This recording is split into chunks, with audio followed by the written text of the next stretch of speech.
오늘 말씀은 누가복음 12장 35절에서 48절까지의 말씀입니다. 신약성경 116면 누가복음 12장 35절에서 48절에 있는 말씀입니다. 다 찾은 줄 알고 제가 봉독해 드리겠습니다. 허리에 띠를 띠고 등불을 켜고 서 있으라. 너희는 마치 그 주인이 혼인집에 돌아와 문을 두드리면 곧 열어주려고 기다리는 사람과 같이 되라.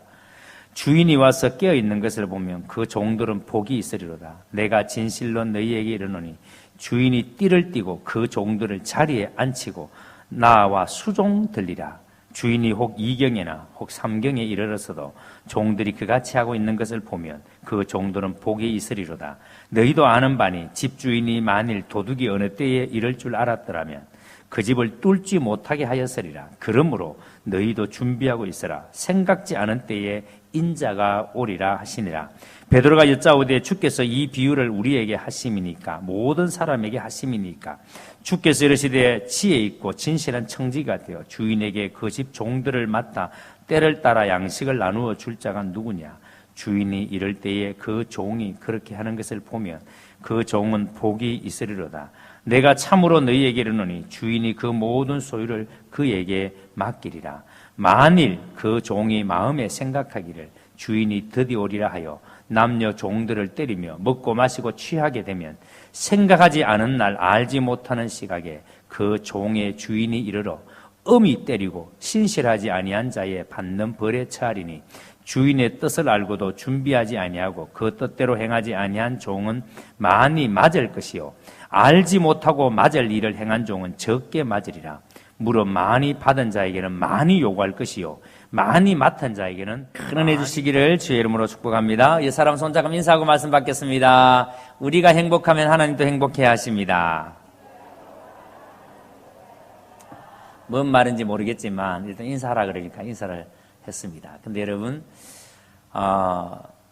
제가 이렇게 아빠가 돼보고 또 제가 할아버지가 돼보고 하니까 하나하나 새롭게 깨달아지는 게 있습니다. 부모의 입장에서는 자식들을 바라볼 때 진짜 간절한 소망, 바람은 우리 아이들이 잘 살았으면 좋겠다. 행복하게 살았으면 좋겠다. 아마 대한민국 모든 부모는 그런 생각들을 다 가지고 있을 겁니다. 그렇죠? 다른 건 몰라도 우리 가족, 우리 아이들 행복하게 살았으면 좋겠다. 그래서 아이들이 만약에 힘들게 살면 그 아이들의 힘듦 때문에 누가 힘들다? 부모도 힘들다. 나도 힘들다. 아이들이 그냥 웃으면 그 아이들의 웃음 때문에 누가 웃는다? 부모도 웃는다. 그러니까 부모의 모든 생각과 관심은 아이들이 행복하게 사는 것. 우리 아이들이 행복하게 살았으면 좋겠다. 여러분, 하나님도 그런 것 같아요. 하나님도 우리를 보실 때에 너희들 참 행복하게 살았으면 좋겠다. 왜 그렇게 생각하는가 하면은 여러분, 창세기에서 하나님께서 모든 만물을 만들어 놓으시고 이렇게 말씀하십니다. 하나님 보시기에 좋았더라. 하나님이 땅을 만들어 놓으시고 하나님 보시기에 좋았더라.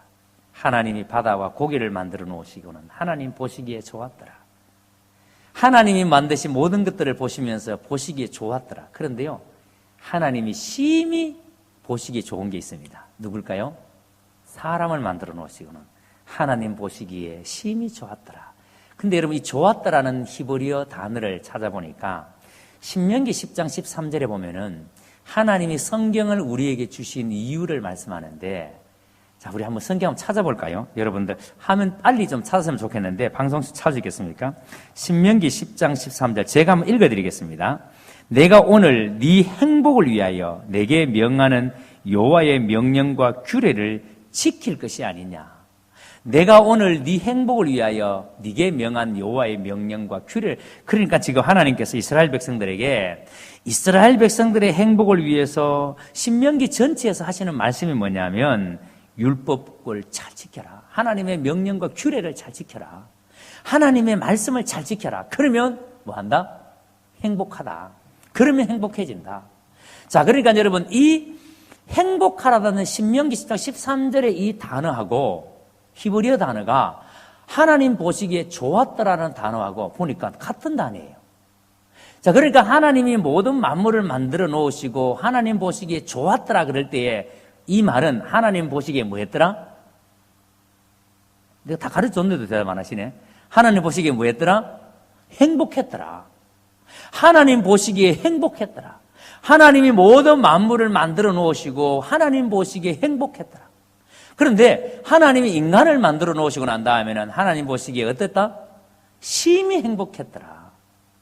자, 여러분, 우리 인간이라는 존재는 하나님 보시기에 심히 행복한 존재예요. 우리가 아이들을 바라볼 때마다 그냥 웃음이 나요. 뭐 여러분, 아이가 내한테 뭐 잘해줘서 웃음이 나는 게 아니에요. 그냥 내 새끼니까, 그냥 내 자식이니까 그냥 아이들 보면은 그냥 웃음이 나요. 행복해요. 그렇죠, 여러분? 제 말 그런 거 아니죠? 근데 하나님 우리를 보실 때 그렇게 심히 행복하신 거예요. 근데 이렇게 행복한 우리가 왜 이렇게 여러분 불행하게 되었는가? 그것은 바로 인간 속에 있는 탐심이, 사단의 유혹을 받으니까 그 탐심이 하나님과 같이 되려고 하는, 그래서 여러분 먹지 말아야 할, 하나님께서 절대 먹으면 안 된다고 정해 놓으신 금단의 열매를 먹음으로써 그 인간의 속에 있는 그 탐심이 하나님과 우리 사이를 갈라놓았습니다.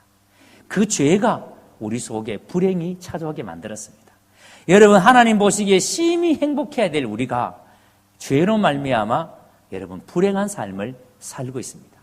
자, 그런데 여러분, 하나님께서 이런 불행한 우리를, 불행하게 살고 있는 우리를 다시 행복하게 하기 위해서 하나님의 계획이 뭐였습니까? 당신의 독생자 아들을 보내시는 겁니다. 자, 그런데 여러분, 오늘 말씀에는 이렇게 우리가 지난주에 살펴본 것처럼 우리 인간의 마음속에 있는 이 탐심, 하나님께서 인간의 마음속에 있는 이 탐심을 보시고 난 다음에 한 가지 비유로 말씀했습니다. 그게 여러분 어리석은 부자의 비유입니다. 한 사람이 한 해 농사가 잘 되었습니다. 곡간을 헐고 다시 짓자. 그리고 잘 되어 있는 농사, 그 수확물을 그 곡간에다가 집어넣어 놓고 거기다가 쌓아두고는 이제부터 내가 먹고 마시고 즐기자라고 이야기합니다. 여러분, 농사가 잘 되어서 곡간을 헐고 더 크게 짓는 거, 그거 잘못된 거 아니에요. 여러분, 우리가 재산을 정식해 나가는 거, 그거 잘못된 거 아니에요. 그런데 지난주에 말씀드린 것처럼 이 부자가 여러분 미처 생각하지 못했던 게 있다 그랬습니다. 뭘 생각하지 못했다 그랬습니까? 자신의 생명이 자기의 것이라고 생각했습니다. 내 영혼아, 내 영혼아. 마치 여러분 자신의 생명이 자신의 것인 걸 생각하고, 그래서 내가 쌓아둔 것을 가지고 이제 내가 즐기자라고 그렇게 생각을 했습니다. 그런데 하나님께서 뭐라고 말합니까? 오늘 밤 내 영혼을 내가 도로 찾는다면 네 쌓아둔 것이 누구 것이 되겠느냐? 그러면서 주인이 뭐라 그럽니까? 어리석은 자요. 주님의 평가는, 이 부자에 대한 평가는 어리석다라는 겁니다. 이 부자의 계획 속에는 나누어 줄 생각은 손톱만큼도 없었습니다. 오직 자기만 생각했습니다. 근데 여러분, 우리가 지난주일에는 말씀을 제가 전하지 않았습니다만 그 다음에 보면은 그 다음 말씀에 이 비유를 하고 난 다음에 예수님께서 하시는 말씀이 뭐냐면 목숨을 위하여 염려하지 말아라, 몸을 위해서 염려하지 말아라 라고 말씀을 합니다. 자, 여러분, 목숨을 위해서, 몸을 위해서 염려하지 말라 하면서 까마귀를 봐라, 덜의 백합화를 봐라. 까마귀를 누가 기르느냐? 누가 먹이를 주느냐? 덜의 백합화를 봐라. 누가 길쌈을 하느냐? 누가 먹이지도 않고 누가 길쌈도 안 하는데 솔로몬의 입은 옷보다도 더 아름답지 않았냐? 그런데 하물며 저 심지도 않고 거두지도 않고 골방도 없는 저 새들, 저 덜에 있는 꽃들도 하나님이 기르시는데 하물며 너희는 이 새들보다 더 귀한 존재가 아니냐? 하나님 보시기에 심히 행복한 존재가 아니냐? 그런데 하나님께서 너희를 기르시지 않겠느냐? 너희를 책임져 주시지 않겠느냐? 근데 너희가 왜 염려하느냐? 여러분, 사진 한번 보여주시겠습니까? 덜의 백합화가 어떤지를 잠시 한번 봤으면 좋겠습니다. 예, 이게 우리가 생각하면 백합화 그러면은 하얀 꽃 이렇게 길게 생긴 그거라 생각하는데, 성경에서 말하는 백합화는 우리가 생각하는 백합화가 아니에요. 덜풀입니다. 덜풀. 팔레스타인 가면은 저 백합화가 천지에 널브러져 있고 여기에는 빨간색만 나와 있으면 각종 색깔이 있습니다. 각종 색깔이, 백합화가. 그런데 이 꽃이 여러분, 다양한 종류의 다양한 색깔의 꽃이 있는데 이걸 누가 기르는 게 아니에요. 그냥 덜풀이에요. 근데 너무 아름다운 거예요. 너희가 백합화를 알지 않느냐? 이 백합화가 누가 기르느냐? 그런데 아무도 기르는 사람이 없는데도 불구하고 이 꽃이 솔로몬이 입은 옷보다도 더 아름답지 않느냐? 하물며 너희가 이 덜풀보다 더 귀한 존재인데 하나님께서 너희를 돌봐주지 않겠느냐? 이렇게 말씀합니다. 여러분, 새도 이렇게 하나님이 기르시고 덜풀도 하나님이 이렇게 기르시는데 우리일까 보냐? 그러니까 염려하지 말라는 거예요. 그러면서 오늘 있다가 내일 아궁이에 던져질 덜풀도 하나님이 입히시는데 하물며 너희일까 보냐 하시면서 그 다음 하시는 말씀이 뭐냐면 믿음이 적은 자들아, 이렇게 말합니다. 믿음이 없는 게 아니고 믿음이 적은 자들아. 믿음이 적으니까 우리 속에 염려가 생깁니다. 믿음이 적으니까 내가 무엇을 먹을까, 무엇을 마실까, 무엇을 입을까 걱정하며 삽니다.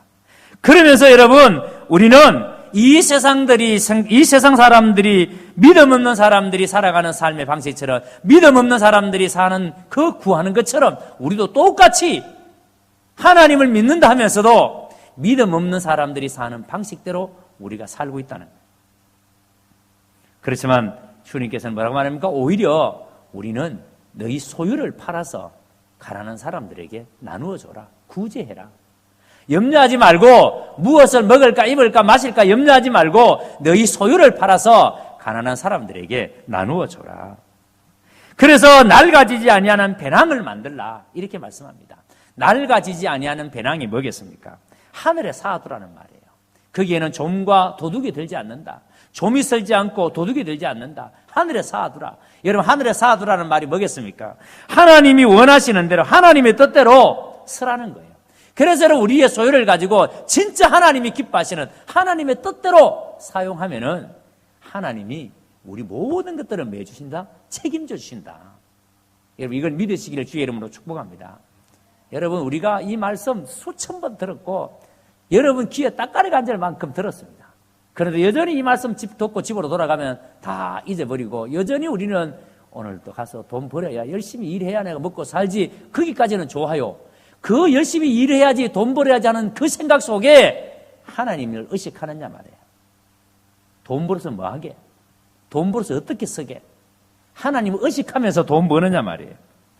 그래서 여러분, 우리의 소유를 가지고 사람을 살리는데 사용해 보라는 겁니다. 너희 마음이 바로 그것이 있어야 우리는 그곳에 나의 보물을 쌓는다라고 주님은 말씀합니다. 자, 그런데 오늘 본문은 이렇게 엉뚱한데 정신이 팔려서 세월을 보내지 말고 깨어 준비하라. 깨어 준비하며 살아라. 이렇게 말씀합니다. 이렇게 여러분, 우리가 정신없이 살지 말고 이렇게 정신없이 무엇을 먹을까, 무엇을 마실까, 무엇을 입을까 이렇게 정신없이 살지 말고 35절 36절 보세요. 여러분, 지금 이 말씀이 뭔가 싶지만 당시의 사람들은 이 말씀을 듣는 순간에 금방 깨달았습니다. 허리에 띠를 띠고 등불을 켜고 서 있어라. 36절, 너희는 마치 그 주인이 혼인집에서 돌아와 문을 두드리면 곧 열어주려고 기다리는 사람과 같이 되라. 자, 여러분, 지금 종은 어떻게 살아야 되는지를 종은 압니다. 이 당시의 종들은 어떤 역할을 해야 되는지를 종은 다 알고 있습니다. 당시의 종은 주인이 밖에 나가면은 주인이 나갔다가 들어와서 여러분, 주인이 잠자리에 들 때까지는 종은 일이 끝나는 게 아니에요. 종이 일이 끝나는 것은 주인이 잠자리에 들 때, 그때 종도 하루에 일이 끝나는 겁니다. 그런데 여러분, 지금 보세요. 오늘 말씀에 이 주인이 혼인집에 갔습니다. 그런데 혼인집에 갔는데 언제 온지 몰라요. 오늘 저녁에 올지, 늦게 올지, 아니면 하룻밤 자고 올지, 아니면 더 늦게 올지 모릅니다. 그런데 중요한 것은 돌아와서 문을 두드리면 곧 열어주려고 기다리는 사람같이 되라. 곧 열어주려고.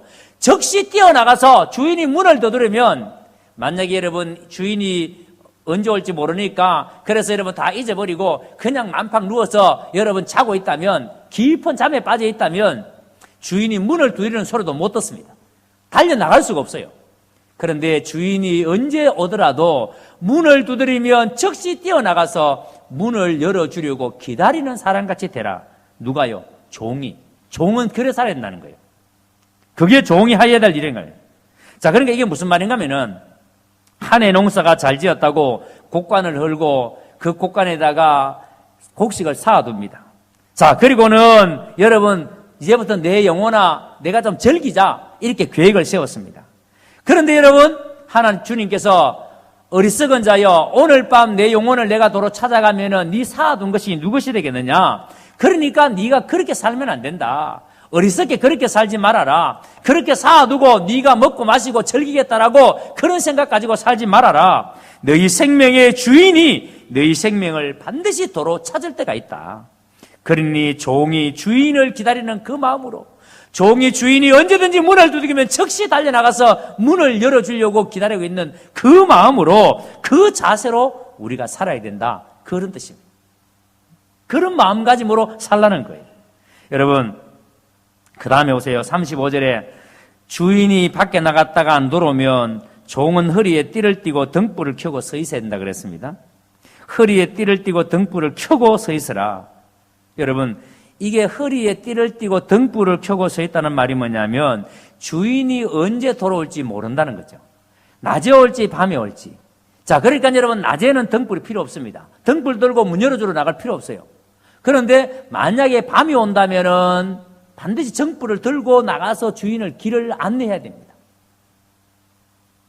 그런데 여러분, 언제 올지 모르니까 그래서 언제든지 준비를 해야 되는 거죠. 이것은 여러분, 우리 주님께서 슬기로운 다섯 처녀에 비유할 때도 마찬가지입니다. 슬기로운 다섯 처녀는 기름을 예비했지만 미련한 다섯 처녀는 기름을 준비하지 못했습니다. 신랑이 더디올 때에 기름이 떨어진 미련한 다섯 처녀는 기름이 없으니까 신랑을 맞이하러 나가지 못했습니다.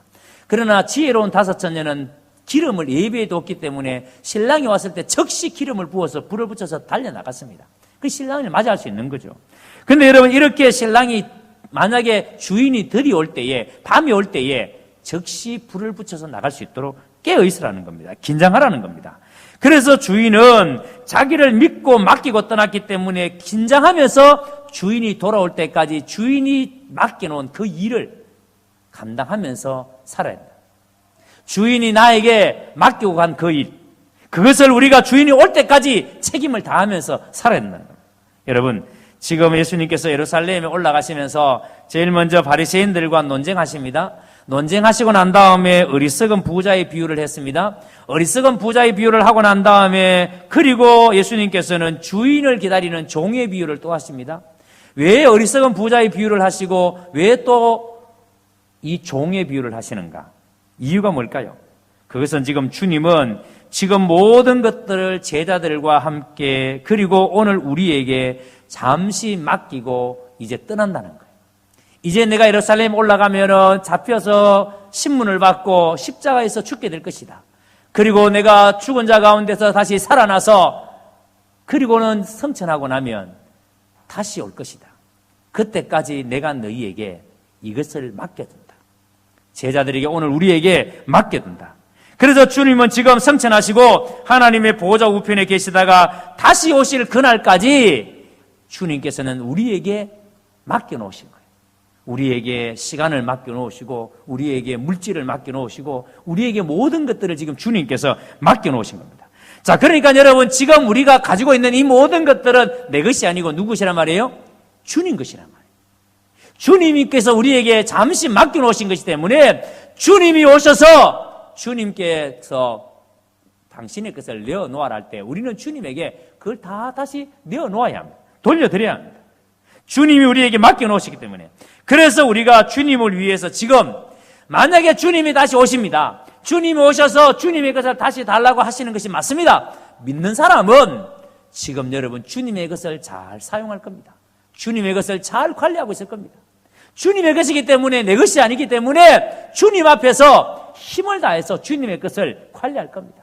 마치 여러분 2달란트, 5달란트 받은 종처럼 힘을 다해서 이문을 남기기 위해서 힘을 다해 일을 할 겁니다. 그런데 주인이 오지 않는다고 생각하는 사람, 주인이 오겠어? 주인이 다시 오겠어? 라고 생각하는 사람은 여러분 지금 주님이 우리에게 맡기신 일을 하는 것이 아니라 그냥 여러분 아마 어쩌면 잊어버리고 놀고 있을지 모릅니다. 아무 생각 없이 그냥 살고 있을지 모릅니다. 37절에 보세요. 주인이 늦게 돌아왔습니다. 그런데 이때 이 종은 그때까지 뭐 하고 있었습니까?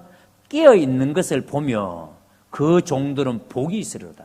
여러분, 깨어있다라는 말은 주인이 올 때까지 한숨도 안 잤다. 만약에 여러분 그날 저녁에 온다면은 그날 저녁 늦게까지 기다리겠죠. 그런데 여러분, 깨어있다라는 말은 준비하고 있다라는 말이에요.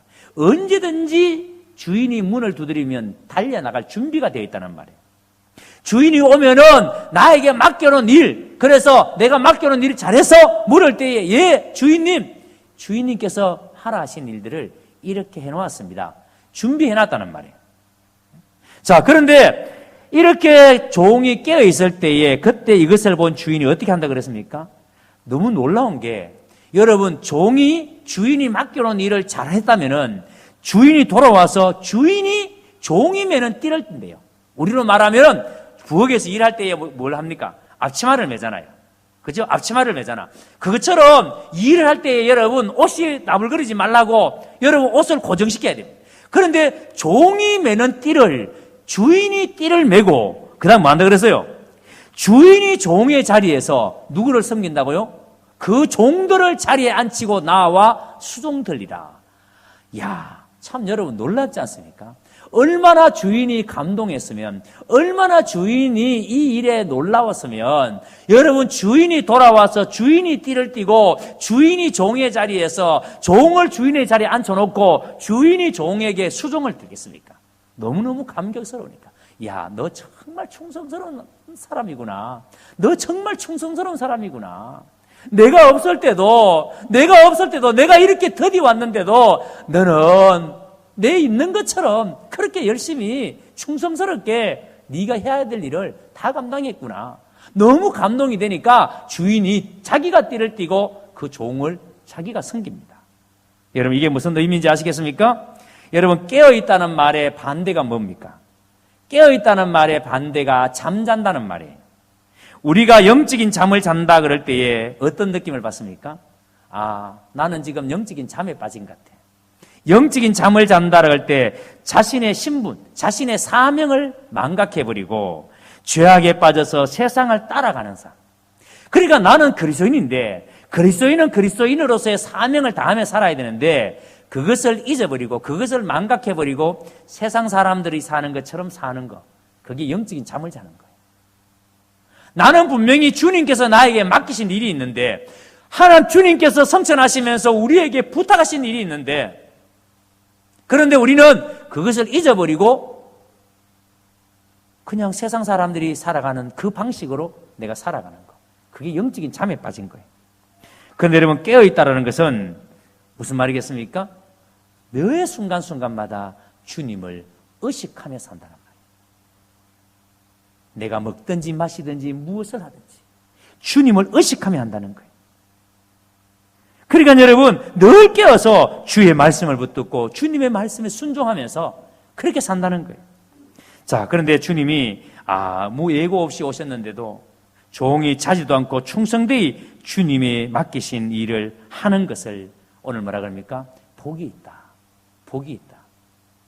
주님이 언제 오실지 모르는데, 그런데 주님이 언제 오실지 모르지만 지금 주님이 나와 함께 계시는 것처럼 주님이 나에게 맡기신 일을 충성스럽게 감당해 나가는 것. 그런데 주님은 그 사람에게 복이 있다라고 말합니다. 주님이 그 사람을 보면서 행복하다고 말씀합니다. 내가 너를 보니까 참 행복해. 그 사람을 주님이 친히 띠를 띠고 주님이 그 사람을 섬긴다고 말합니다. 얼마나 주님이 이런 종을 귀하게 여기시는지 여러분들이 보셔야 됩니다. 주님이 어떤 사람을 귀하게 여기시는지, 어떤 사람을 주님이 정말 존귀하게 여기시는지. 그래서 이런 종에게 주님께서는 뭐라고 했습니까? 더 큰 일, 더 중요한 일을 맡긴다고 말씀합니다. 그리고 38절 이하를 보십시오. 지금 여러분, 이 이야기의 핵심이 뭡니까? 주인은 반드시 돌아온다는 거예요. 주인은 반드시 온다는 거예요. 언제 올지 모르지만 주인은 반드시 자기 집으로 돌아온다는 겁니다. 자, 그러니까 종은 주인이 반드시 돌아오기 때문에 종은 주인이 없을 때도 주인이 있는 것처럼 충성스럽게 살 수 있느냐, 이걸 물으시는 거예요. 여러분, 주님은 지금 반드시 우리에게 다시 오시는데, 그런데 반드시 다시 오시는데 지금 우리 가운데 아직 안 오셨어요. 그런데 지금 안 오셨지만 반드시 다시 오십니다. 그런데 다시 오실 그 주님이 지금 우리 가운데 나와 함께 있다라고 믿고 있는 것처럼 확신하고 그렇게 우리가 주님 앞에서 충성스럽게 살 수 있느냐 말이에요. 우리 주님은 반드시 다시 오십니다. 주님은 제자들 가운데 보는 가운데 성천하시면서 뭐라고 했습니까? 너희들 본 그대로 내가 다시 오리라고. 그리고 뭐라고 하셨습니까? 여러분, 주님께서는 성천하시면서 반드시 다시 오신다고 하시고 아무리 오실 것 같지 않으면서 아무리 주님께서 설마 오시겠어 이렇게 가셨는데, 그리고 여러분 지금 주님이 성천하시고 2000년이 지났는데,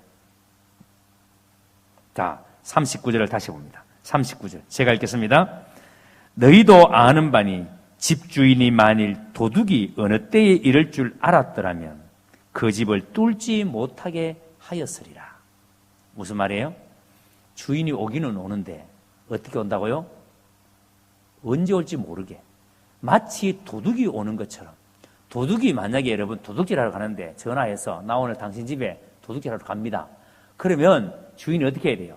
도둑이 온다 그랬으니까 경찰 불러서 보초 세워야 되고, 빨리 여러분 담을 높이 쌓아서 도둑이 넘어오지 못하도록 방어를 해야 되죠. 주인이 알면은 주인이 방어를 합니다. 그런데 도둑이 언제 올지, 어느 시간에 올지 모른다는 거예요. 그러니까 여러분 준비를 할 수가 없습니다. 도둑이 언제 할 수 없으니까.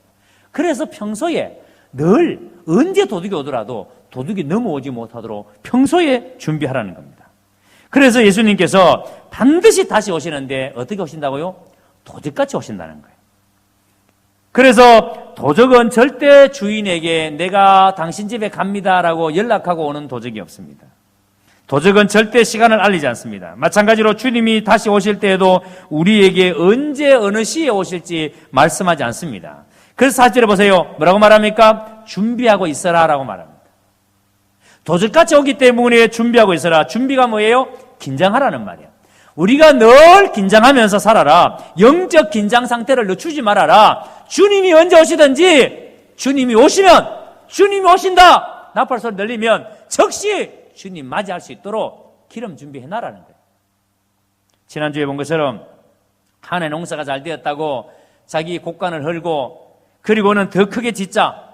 여러분, 거기까지는 잘못된 생각이 아닙니다. 우리가 얼마든지 여러분 살아가면서 여러분 사업이 잘 되고 그러면 사업을 확장시킬 수 있어요. 그게 복이에요. 그런데 중요한 것은 무엇이 잘못인지 하면은 그리스도인으로서 당시 로마 앞자리에 있던 수많은 사람들이 어려운 가운데 있습니다.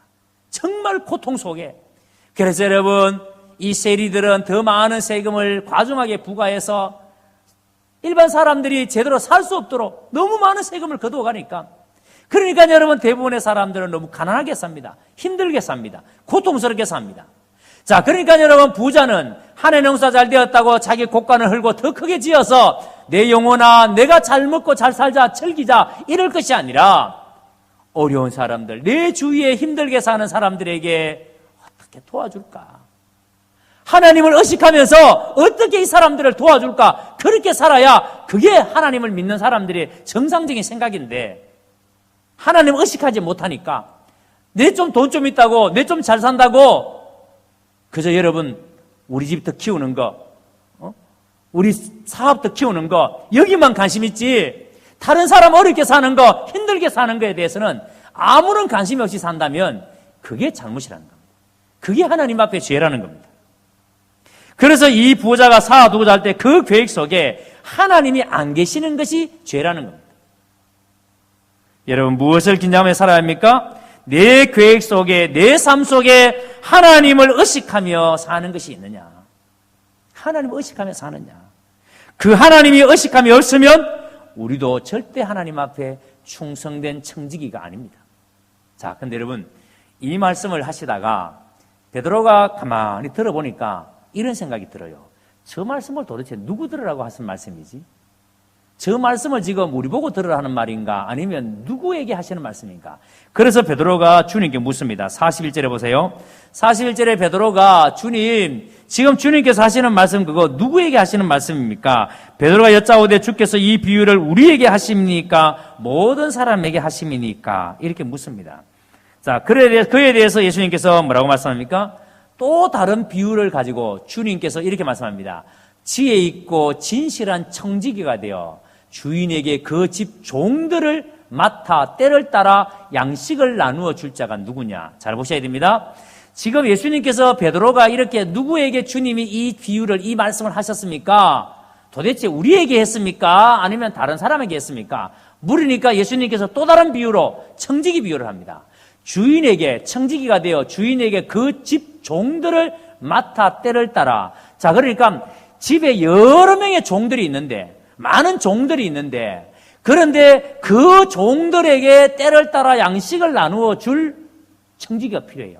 자, 그러니까 이 청지기는 여러 종들 중에 한 명이에요. 역시 이 청지기도 뭐예요? 종 중에 한 명입니다. 여러 종들 중에 한 명. 요즘 교회 구조로 말한다면 엘더, 굳이 직분으로 말한다면 순장, 뭐 이런 사람들이에요. 그러니까 이렇게 주님께서 청지기를 정해서 이 청지기는 주인이 없는 동안에 이 청지기가 주인 대신으로 다른 종들의 양식을 나누어주고, 다른 종들에게 일거리를 배분해주고, 다른 종들이 어떻게 해야 되는지를 알려주는 그 역할을 하는 청지기가 있습니다. 자, 그런데 그 청지기가 해야 될 일은 다른 종들에게 양식 나누어주고 다른 종들이 잘 일할 수 있도록 돌봐주는 일입니다. 여러분, 이게 무슨 의미인가 하면 지금 예수님께서 이렇게 말씀하시는 이유가 뭐냐면, 여러분, 요즘 교회에서 가장 중요한 것은 영적인 양식을 성도들에게 공급해 주는 것이 정상적이어야 합니다. 왜냐하면 성도들이 영적인 양식을 정상적으로 공급을 받아야 영적인 힘이 생깁니다. 자, 근데 영적인 양식이라는 게 뭐예요? 말씀이잖아요. 그렇죠? 예수님께서 시험 받으실 때에 마귀가 예수님에게 40일 동안 굶은 예수님에게 돌을 가져와서 이 돌을 명하여 떡이 되게 해라. 그리고 이거 먹어라. 너 굶주림을 해결해라. 이렇게 유혹을 합니다. 그런데 예수님께서 이렇게 말씀합니다. 사람이 떡으로만 살 것이 아니요. 떡이 있어야 돼요. 떡도 필요해요. 떡이 있어야 먹고 살아요. 그런데 떡으로만 살 것이 아니요. 하나님의 입에서 나오는 모든 말씀으로 말미암아 살 것입니다. 우리의 육신은 뭐로 살아요? 떡으로 살아요. 다시 묻습니다. 우리의 육신은 뭐로 산다고요? 떡으로 살아요. 밥으로 살아요. 근데 우리의 영은 뭐로 살아요? 말씀으로 삽니다. 그러니까 하나님의 말씀이, 영적인 양식이 정상적으로 공급이 되어져야 우리가 영적으로 풍성해집니다. 영적인 삶을 살게 됩니다. 영적인 힘이 생깁니다. 그래야 우리가 주님의 말씀에 순종하고, 그래야 여러분 우리가 선교도 하고 구제도 하고, 그래야 우리가 이 세상을 신바람나게 하고, 그래야 여러분 우리가 이 세상 가운데 하나님의 백성으로 제대로 삶을 살죠. 영적인 힘이 있어야, 하나님의 말씀이 내게 정상적으로 들려져야, 공급이 되어져야, 영적인 양식이 우리 속에 채워져야 내가 정상적인 영적인 생활을 하죠. 여러분, 그런데 중요한 것은 이 영적인 양식을 교회에서 공급하는 일을 하는 사람이 누구예요? 여러분, 몰라서 대답 안 하십니까, 지금? 다시 묻습니다. 교회에서 영적인 양식을 공급하는 사람이 누구예요? 그렇죠. 상당히 여러분, 오늘 목사님이라는 얘기가 힘들게 나오네. 목사님, 이래야 되는 거 아니에요? 다시, 여러분의 영적인 양식을 교회에서는 누가 공급해요? 그렇죠. 이렇게 나와야 정상이지. 여러분, 모기도 모이면 천둥소리를 냅니다. 여러분, 큰 소리로, 자, 다시 한 번 더. 교회에서 영적인 양식은 누가 공급합니까? 그렇죠. 목사가 공급합니다. 자, 그러니까 목사가 해야 될 1등으로 중요한 일이 뭐냐면 성도들에게 영적 양식을 공급하는 일이에요. 성도는 목사를 통해서 영적 양식을 공급받습니다. 이게 목사가 성도에게 하는 일이에요. 자, 그런데 중요한 것은 목사가 성도에게 영적인 양식을 공급하는 것처럼 보이지만, 그런데 여러분, 실제적으로 영적인 양식을 공급하는 분은 누구예요? 하나님이 하십니다. 하나님이 성도에게 영적인 양식을 공급하십니다. 그래서 목사는 내가 하는 것이 아니라 목사가 하는 것이 아니라 하나님이 하십니다. 인정하는 게 뭐냐면 기도의 자리에 나가는 거예요. 목사가 기도의 자리에 나가는 거예요. 하나님을 의지하고 하나님 오늘도 이 말씀 붙들고 성도들에게 하나님 말씀을 선포합니다. 끊임없이 하나님 앞에 엎드려 기도합니다. 끊임없이 하나님 앞에 엎드려 말씀을 묵상합니다. 왜요? 내가 하는 말이 아니라 하나님이 주시는 말씀이니까. 하나님이 하시는 말씀이니까. 그러니까 여러분, 설교가 지금 제가 하고 있지만 기도 가운데 하나님께서 여러분들에게 하나님께서 들려주시는, 그래서 이것을 사람의 말로 받지 아니하고 하나님의 말씀으로 듣는 자에게, 받는 자에게 하나님은 하나님의 은혜를, 복을 내리시는 겁니다. 아멘. 그래서 목사는 기도와 말씀의 천무해야, 목사가 기도의 자리에, 목사가 말씀의 자리에 천무해야 그래야 교회가 삽니다. 그래야 여러분, 교회가 말씀이 풍성해지면 반드시 여러분 성도가 풍성해집니다. 풍성하다는 말은 행복해진다는 말이에요. 목사가 하나님 안에서 풍성해져야, 목사가 늘 하나님 만나고 늘 하나님과 교제 가운데 풍성해져야, 그래야 여러분 교회가 풍성해집니다. 성도가 영적으로 살이 찌면요, 교회는요 그냥 즐겁습니다. 교회에 나오면요 그냥 행복해요.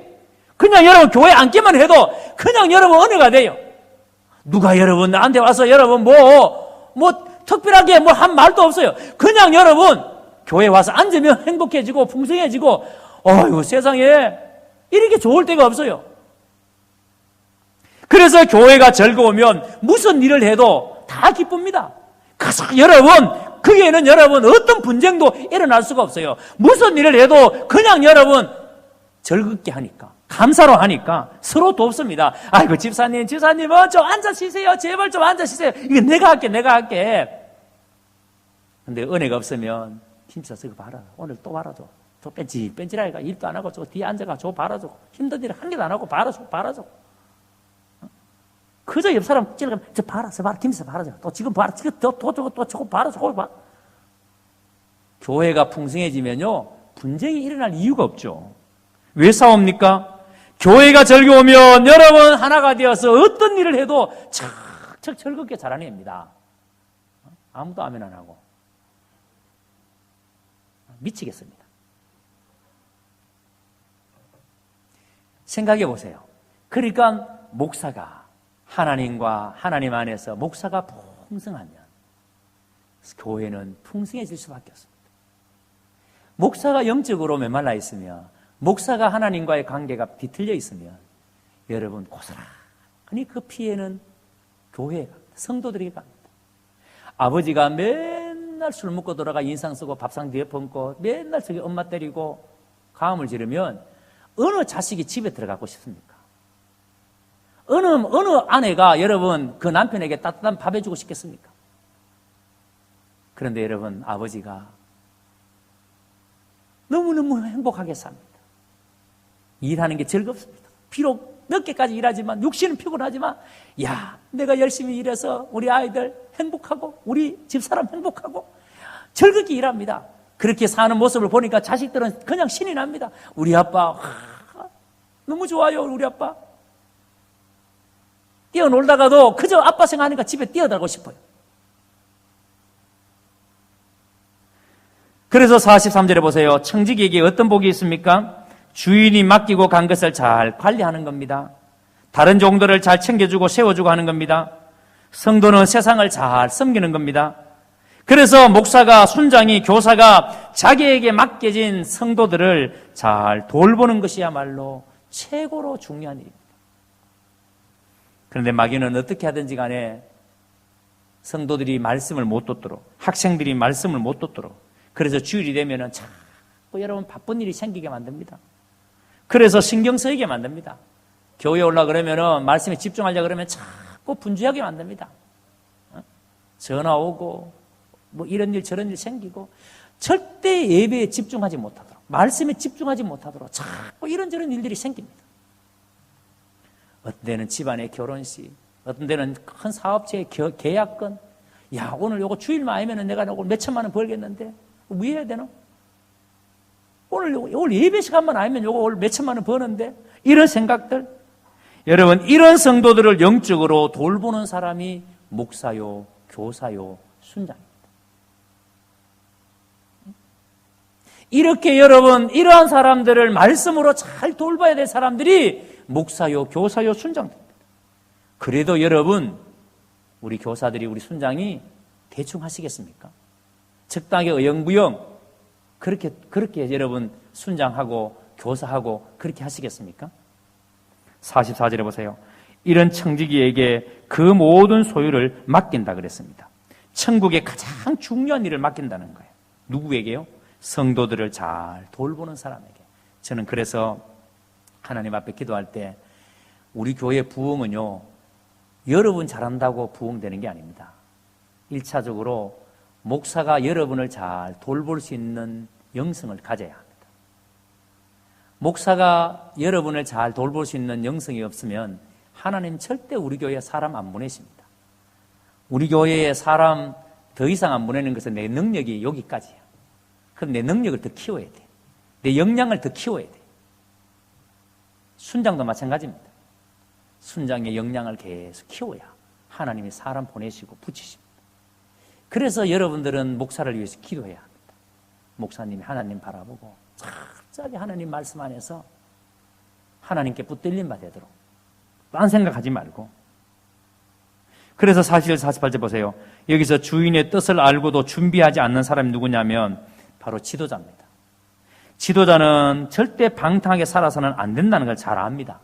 오늘 이 자리에 있는 우리들은 이미 복음을 알은 사람이에요.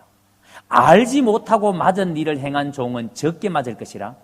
그러니까 만약에 모르고 했다면은 적게 맞는다는 거예요. 그런데 우리는 알아요. 우리는 어떻게 해진지 알아요. 지도자는 알고 있습니다. 여러분도 알고 있습니다.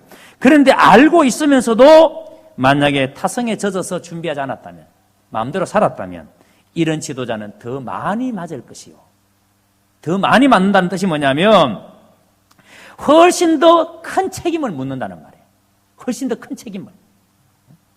그러니까 여러분, 한두 가지 책임 묻는 게 아니고 여기에 대해서는 지도자가 알고 있으면서도 안 했기 때문에 훨씬 더 큰 책임을.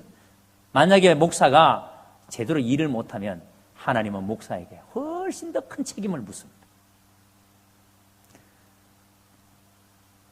마지막으로 제가 오래전에 강원도 태백에 청년들 수련회를 인도하러 3박 4일 동안 인도하러 간 적이 있습니다. 이 교회가 서울에 있는 교회인데 정확하게 지금 오래돼서 이름이 잘 기억나지 않는데, 이 교회가 매년 이 태백의 어느 한 시골 동네에 수련을 왔는데 학생 청년들이 한 100몇십 명이 돼요. 관광버스 세대를 맞춰서 매년마다 3년째 지금 내려오고 있어요. 3년째 내려왔어요. 그런데 제가 갔던 그 해에 청년들이 한 120-30명이 이렇게 내려왔습니다. 근데 와서 낮 시간에는 뭐 하냐면 이 청년들이 동네를 다니면서 집집마다 도배를 해줍니다. 그러니까 1년 전에 수련회 와서 내년에 무슨 일을 할 것인지를 동네를 다니면서 살펴보고 갑니다. 아, 이 동네 모든 집들이 연세가 다 어르신들이 많으시니까 도배를 안 하셨구나. 전부 다 동네에 다 도배를 해주자. 그래서 그때부터 청년들은요, 1년 동안 도배 기술을 배웁니다. 한 사람이 학원에 가서 도배 기술을 배워옵니다. 그럼 그 사람이 교회 청년들을 모아놓고 도배를 가르칩니다. 그러면 조를 짭니다. 뭐 20개 조 이렇게 조를 짭니다. 그러면 도배하기 할 수 있는 장비를 다 삽니다. 그리고는 교회에서 이제는 계속 도배 연습을 합니다. 그리고는 도배지 제일 좋은 거를 삽니다. 그리고는 한 차를 싣고 관광버스 세대 청년을 데리고 와서 낮 시간에 그 동네에 도배를 다 합니다. 그리고는 길 파인 곳에 길을 시멘트를 사와서 길 파인 곳에 그 길을 보수해 줍니다. 집집마다 다니면서 일을 도와줍니다. 그렇게 하는 이유가 뭐냐면 이 교회 청년들이 우리나라에서 아직까지 교회가 없는 동네를 찾았어요. 그러니까 동네에 교회가 없는 동네를 찾아보니까 어느 도에 어느 지역에 교회가 없다. 그래서 이제 순서를 정했습니다. 그래서 그 해에는 태백에 있는 그 동네가 교회가 없으니까 이 청년들을 가서 교회가 세워질 때까지 수련회를 가서 낮에는 거기서 그렇게 봉사를 하는 겁니다. 그리고 동네 주민들에게 봉사하면서 복음을 전합니다. 그리고 저녁에는 이 청년들이 그 피곤한 시간에 낮에 열심히 일했으니까 피곤하잖아요. 수련을 합니다. 그 수련회 저녁에 말씀을 전해달라고 저를 이제 초청을 한 거예요. 그래서 저는 이제 제가 그 이야기를 듣다가 너무 감동이 되고 은혜가 돼서 오히려 제가 더 큰 은혜를 받았어요. 3년째 그 동네에 오는 거예요. 서울에서. 태백까지. 그때 제가 깨달은 게 있습니다. 여러분, 주인이 도적같이 온다. 주님이 오시는데 도적같이 온다. 무슨 뜻이겠습니까?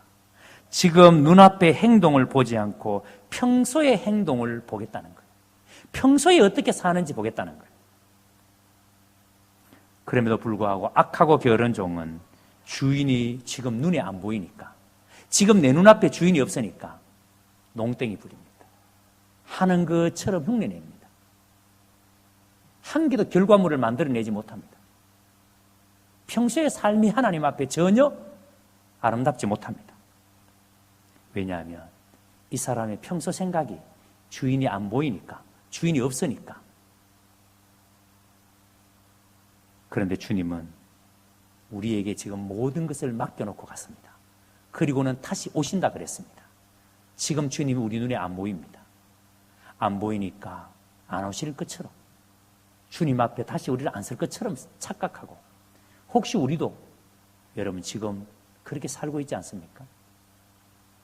이 태백에 왔던 이 청년들은 왜 그렇게 살겠습니까? 평소의 삶이 하나님 앞에 어떻게 살아야 되는지를 알기 때문에. 그래서 여러분 꼭 기억하시기 바랍니다.